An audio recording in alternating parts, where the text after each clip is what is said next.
Sa mga hindi pa nakakaalam, ito pala ang kasaysayan ni Sandro Marcos Part 1.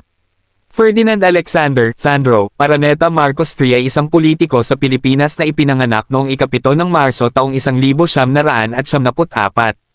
Siya ang panganay na anak ni Bongbong Marcos, ang kasalukuyang Pangulo ng Pilipinas, at ni Liza Araneta Marcos, isang abogada. Si Sandro ay kilala bilang isang prominenteng miyembro ng pamilya Marcos na may malalim na kasaysayan sa politika ng bansa. Maagang buhay at edukasyon. Ipinanganak si Sandro sa Cardinal Santos Medical Center sa San Juan, Metro Manila.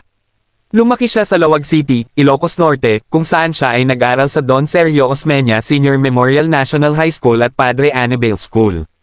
Noong 2006, umalis siya patungong United Kingdom upang mag-aral sa Worth School para sa kanyang sekundaryang edukasyon na natapos niya noong 2013. Pagkatapos nito, nagpatuloy siya sa kanyang pag-aaral sa City, University of London,